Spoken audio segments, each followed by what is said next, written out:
welcome to this video. Swagatham. In this video, you will see an unboxing. Unboxing is a mobile, gadgets, electronics, and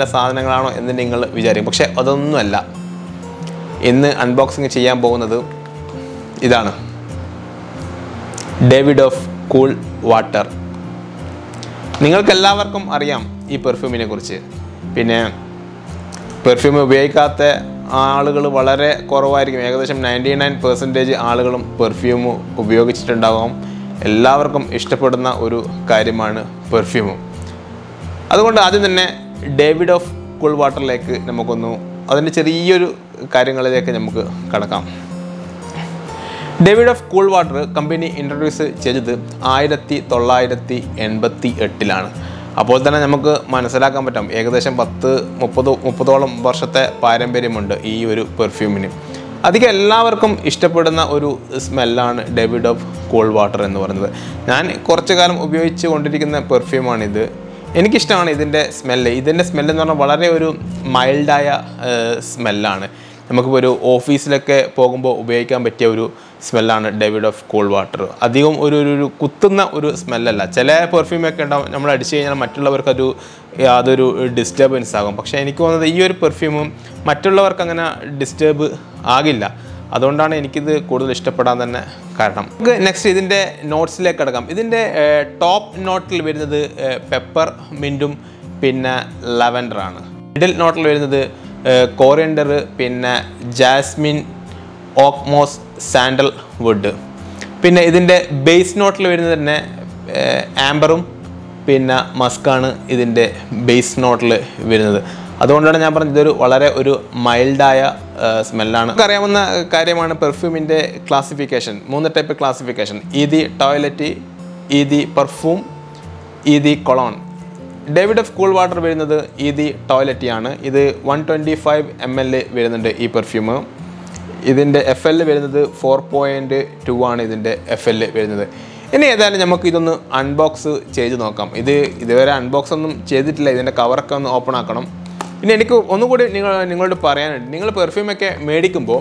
പിന്നെ ഈ ഓൺലൈനിലൂടെ മേടിക്കരുത് online ഇപ്പോൾ Flipkart Amazon അതിലൊക്കെ നമുക്ക് ഈ branded perfumes ഒക്കെ കാണാൻ പറ്റും പക്ഷേ അതൊക്കെ എനിക്ക് തോന്നുന്നത് അതിൻ്റെയൊക്കെ ഒരുപാട് കോപ്പി ഇറങ്ങുന്നുണ്ട് ഇതുപോലെ ഈ ഒരു ഡേവിഡോഫ് കൂൾ വാട്ടറിൻ്റെയും മറ്റുള്ള പെർഫ്യൂമിൻ്റെയൊക്കെ പേരിൽ ഒരുപാട് ഡ്യൂപ്ലിക്കേറ്റ് ഇറങ്ങുന്നുണ്ട് അതുകൊണ്ട് നിങ്ങൾ എപ്പോഴും വാങ്ങുമ്പോൾ ഈ ഓതറൈസ്ഡ് ഡീലർ ഉണ്ടാവും ഈ പെർഫ്യൂമിൻ്റെയൊക്കെ അങ്ങനെയുള്ള ഷോപ്പുകളിൽ പോയിട്ട് നിങ്ങൾ വാങ്ങാൻ ശ്രമിക്കണം അല്ലാതെ ഓൺലൈനിലൊക്കെ വാങ്ങിക്കഴിഞ്ഞാൽ നിങ്ങൾക്ക് അധികം പണി കിട്ടാൻ ചാൻസ് ഉണ്ട് അതായത് നമുക്കിതൊന്ന് അൺബോക്സ് ചെയ്ത് നോക്കാം അൺബോക്സിംഗ് ഒന്നും വലിയ സംഭവമുള്ള കാര്യമൊന്നുമല്ല ഒന്ന് ചെയ്ത് നോക്കാം കത്തിയൊക്കെ ഉണ്ട് ആദ്യമായിട്ടാണ് നമ്മുടെ ചാനലൊന്ന് അൺബോക്സ് ഒക്കെ ചെയ്യുന്നത് അത് പെർഫ്യൂം തന്നെ ആയിക്കോട്ടെ എന്ന് ഞാൻ വിചാരിച്ചു ഇനിയും ഒരുപാട് പെർഫ്യൂമുകൾ ഞാൻ നിങ്ങൾക്ക് അൺബോക്സ് ചെയ്യുന്നതായിരിക്കും അതുകൊണ്ട് എൻ്റെ ചാനൽ നിങ്ങൾ ഒന്ന് സബ്സ്ക്രൈബ് ചെയ്യണം കേട്ടോ മറക്കരുത് ഓക്കെ നമുക്കത് അൺബോക്സിങ്ങിലേക്ക് കിടക്കാം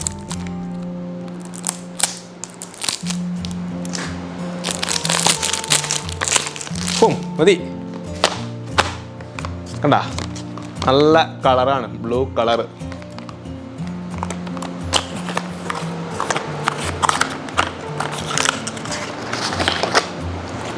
ബോക്സിൻ്റെ ആവശ്യമില്ല ബൂം കണ്ട ഇതാണ് സംഭവം പിന്നെ എനിക്ക് നിങ്ങളുടെ ഒരു കാര്യം പറയാനുണ്ട് പെർഫ്യൂമൊക്കെ അടിക്കുമ്പോൾ ഇല്ലേ ഏകദേശം ഇത്ര ഒരു ഡിസ്റ്റൻസ് നമ്മൾ കീപ്പ് ചെയ്യണം ഈ തൊട്ടടുത്ത് വെച്ചൊന്നും പോയിട്ട് ഇങ്ങനെ പെർഫ്യൂം ഒന്നും അടിക്കാൻ പാടില്ല ഇതിൻ്റെ എക്സ്പെർട്ടൊക്കെ പറഞ്ഞിങ്ങനെയാണ് ഇപ്പോൾ ഉദാഹരണത്തിന് ഇത്ര ഡിസ്റ്റൻസ് ഒക്കെ വെക്കണം പെർഫ്യൂമൊക്കെ അടിക്കുമ്പോൾ പിന്നെ ഈ തൊട്ടടുത്ത് വെച്ചിട്ടൊന്നും ഇങ്ങനെ അടിക്കാൻ പാടില്ല പിന്നെ നമ്മൾ ചില ആളുകളുണ്ട് അടിക്കുക പിന്നെ അടിച്ച ശേഷം ഇങ്ങനെ റബ്ബ് ചെയ്യുക അങ്ങനെയൊന്നും പെർഫ്യൂമൊക്കെ അടിച്ചു കഴിഞ്ഞ ശേഷം അങ്ങനെയുള്ള കാര്യങ്ങളൊക്കെ നിങ്ങൾ ചെയ്യാൻ പാടില്ല പെർഫ്യൂം അടിക്കേണ്ട രീതിയെക്കുറിച്ച് ഇതിൻ്റെ എക്സ്പേർട്സ് എന്താണെന്നാണ് പറയുന്നത് നമ്മളിപ്പോൾ പെർഫ്യൂമൊക്കെ അടിക്കുമ്പോൾ ഉദാഹരണത്തിന് കഴുത്തിൻ്റെ ഇവിടെ പിന്നെ ചെസ്റ്റിന് പിന്നെ കൈയുടെ റിസ്റ്റിന് എന്നീ ഭാഗങ്ങൾക്കാണ് നമ്മൾ ശരിക്കും പെർഫ്യൂം യൂസ് ചെയ്യേണ്ടത് പിന്നെ അല്ലാതെ പിന്നെ ചില ആളുകളുണ്ട് പെർഫ്യൂം ഒരുപാടൊക്കെ അടിക്കുന്ന ആളുകളൊക്കെ ഉണ്ട് അത്രയൊന്നും അടിക്കേണ്ട ആവശ്യമില്ല ആകെ പിന്നെ റിസ്റ്റിന് പിന്നെ വേണമെങ്കിൽ നമുക്ക് മുട്ടിനുണ്ടല്ലോ കാലിൻ്റെ മുട്ട് ആ ഭാഗത്തും അടിക്കാം. അടിച്ചു കഴിഞ്ഞാൽ തന്നെ നമ്മൾ നടക്കുമ്പോൾ തന്നെ നല്ലൊരു സ്മെല്ലുണ്ട്. മറ്റുള്ളവർക്ക് സ്മെല്ല് ശരിക്കും അത് ആസ്വദിക്കാൻ പറ്റും. ഇതിൻ്റെ എക്സ്പേർട്സ് പറയുന്നതാണ് കേട്ടോ, അല്ലാതെ എൻ്റെ ഒരു അഭിപ്രായമല്ല. പിന്നെ വേറൊരു കാര്യം കൂടി പെർഫ്യൂമിൽ പറയാനുണ്ട്. ഉദാഹരണത്തിന് നിങ്ങളുടെ സുഹൃത്ത് ഒരു പെർഫ്യൂം ഉപയോഗിക്കുന്നുണ്ടാകും, പക്ഷേ അത് നിങ്ങൾക്ക് നല്ല സ്മെല്ല് നിങ്ങൾക്ക് അനുഭവപ്പെടുന്നുണ്ടാകും. ഞങ്ങളിപ്പോൾ സുഹൃത്തിനോട് ചോദിക്കുന്നു ഏത് പെർഫ്യൂമാണ് ഞാൻ ഉപയോഗിക്കുന്നത് എന്ന്. ആ പെർഫ്യൂം ഞങ്ങൾ ഷോപ്പിൽ പോയി വാങ്ങുകയാണ്. വാങ്ങിയിട്ട് ഞങ്ങൾ ഉപയോഗിക്കുമ്പോൾ ആ ഒരു സ്മെല്ല് നമുക്ക് കിട്ടാത്തൊരവസ്ഥ മിക്കവർക്കും വരുന്നുണ്ട്. അതിൻ്റെ കാരണം എന്താണെന്ന് നോക്കിയപ്പോൾ ഇതിൻ്റെ എക്സ്പേർട്സ് പറയുന്നത്, ഇപ്പോൾ ഉദാഹരണത്തിന് എല്ലാ പെർഫ്യൂമും ചില ബോഡികൾക്ക് അത് പിടിക്കില്ല. ഇപ്പോൾ ഉദാഹരണത്തിന് ഞാൻ വല്ല മെഡിസിനോ പിന്നെ അങ്ങനെയുള്ള കഴിക്കുന്ന ആളാണെങ്കിൽ ആ സ്മെല്ല്, ആ പെർഫ്യൂമിൻ്റെ സ്മെല്ല് എൻ്റെ ബോഡിക്ക് അത് ചില സമയത്ത് അത് സൂട്ടായി വരണമെന്നില്ല.